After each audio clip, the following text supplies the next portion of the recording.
A história que venho lhes contar se passa em um colégio interno. Lembro-me como se fosse ontem. Padre prefeito chamou a nós alunos para um comunicado. Queria fazer um teatro, então mandou que cada um de nós lesse um trecho de um livro interpretando. Zé Boné não era tímido. Leu bem e promoveu muitos risos entre nós. No fim das apresentações, foi decidido que Atahualpa e Darcy, os dois mais decididos e respeitados da turma, fariam os papéis principais.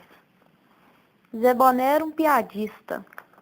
Passava os recreios reproduzindo fitas de cinema, pulando, correndo. Ele era muito agitado.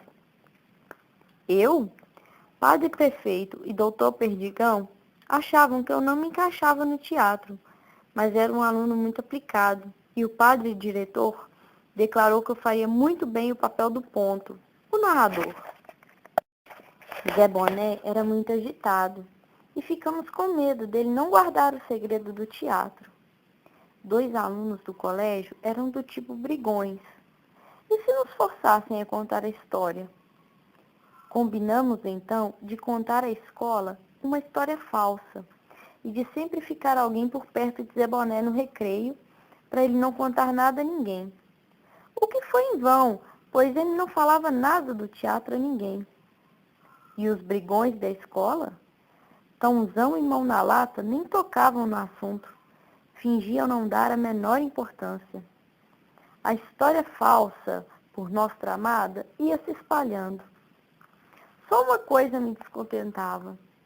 Como ponta, na noite do espetáculo, ficaria falando de dentro de uma caixa. Doutor Perdigão nos ensaiava com grande entusiasmo.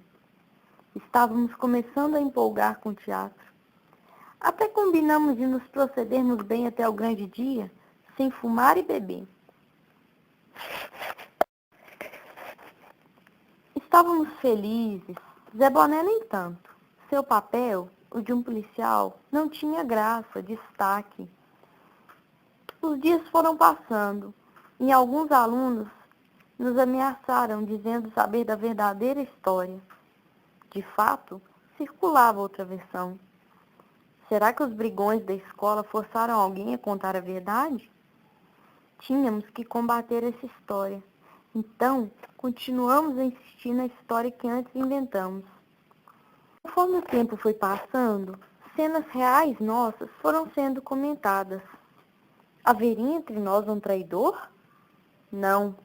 Descobriu-se então que Alfeu estava escutando nossos ensaios escondido detrás da porta e espalhando aos outros alunos.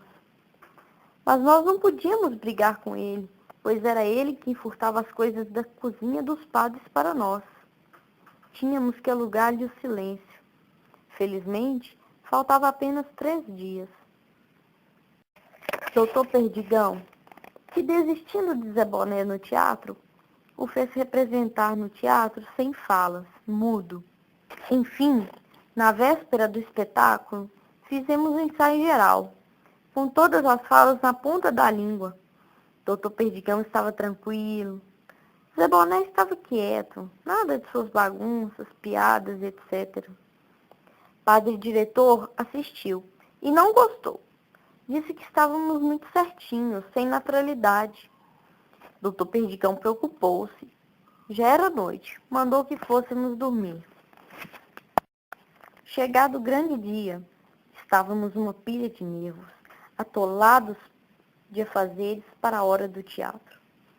Para piorar, rumores estavam sendo espalhados de que Tãozão e Mão na Lata, os brigões, estariam tramando vaias e badernas para a hora do espetáculo.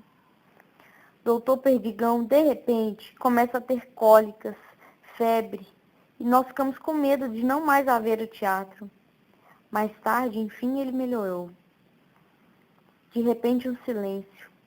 O tio de Atahualpa chega com um aviso de que seu pai está prestes a morrer e que ele tem que sair às pressas para vê-lo. Logo Atahualpa, o dono do papel principal. Quem colocar no lugar dele? O único que sabia de cor todas as falas. Eu. Doutor Perdigão assumiria meu papel como ponta.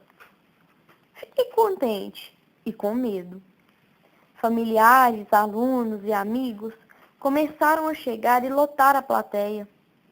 Enfim, o momento do espetáculo. Empurraram-me para a frente do palco. Fiquei ali, parado, olhando para tantas pessoas. O que queriam de mim? O que esperavam?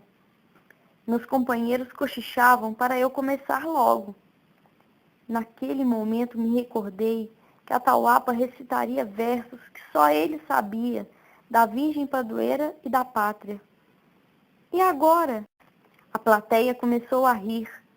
Os padres faziam gestos para mim, alguns me perguntando o que havia de errado, outros me apressando. Padre prefeito se irritou e bravamente mandava baixar o pano, repetitivamente. O pano não desceu, estava enguiçado. Os demais integrantes do teatro também começaram a se atrapalhar no palco. O que todos temiam surgiu. A vaia de toda a plateia. Doutor Perdigão não tinha coragem sequer de sair de dentro da caixa do ponta. A plateia então começa a gritar: Zé Boné! Zé Boné! Zé Boné! Foi a conta. Ele surgiu, fez várias estripulias e começou a representar. A vaia, enfim, parou totalmente. Zé Boné interpretava muito bem. O teatro desandou. Todos nós começamos a interpretar. Íamos improvisando. Tudo bem. A plateia estava presa em nossa história.